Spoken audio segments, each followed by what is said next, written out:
হরে কৃষ্ণা, তোমরা সবাই কেমন আছো? আশা করি সবাই ভালো। তো আমি অনেক ভালো। আজকের ভিডিওটা হতে চলেছে অনেকটাই আলাদা, কারণ তোমরা আমার হাতে দেখে বুঝতেই পেরে গেছো। তো আমি গিয়েছিলাম 2 দিন আগে মেলায়, আর ওখান থেকেই এত ভিড় কি বলবো, তার মধ্যেও আমার মেয়ের চোখ চলে যায় গোপালের দিকে। তো অনেক জেদ করার পরে, আর জেদ পূরণ করার জন্য মা বাবা সবসময় চেষ্টা করে, সেটা সাধ্যের মধ্যে হলেও। তো এখানে দেখো নিয়ে এসেছি, আর আনা মাত্রই গোপালের জন্য কিছুই সেমন কিছু ছিল না। তা আমি ময়না গিয়ে সব কিছু কিনে নিয়ে এসেছি। তো তোমাদের সঙ্গে শেয়ার করছি। আর এখানে দেখো মুকুট পরালাম, সাথে 2টো সোয়েটার।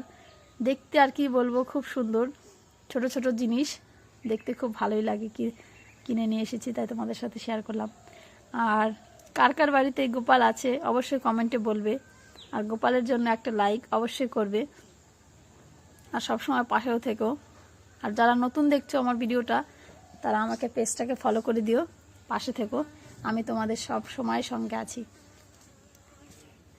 আর গোপালকে কখন কি করতে হয় তোমাদের যদি জানা থাকে অবশ্যই কমেন্টে বলবে।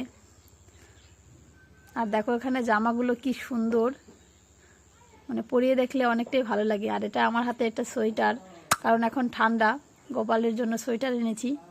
একটা পরে আছে, আর একটা আরও অনেক কিছু কিনবো। আর যাই কিছুই করি না, আমি তোমাদের সঙ্গে শেয়ার করব। তো ভিডিওটা ভালো লাগলে পাশে থেকো। আর এখানে দেখো গোপালের সোয়েটার পরিয়েছি, ঠান্ডা অনেকই। আর সবাই কেমন আছো কমেন্টে জানাবে। চলো টাটা সবাই।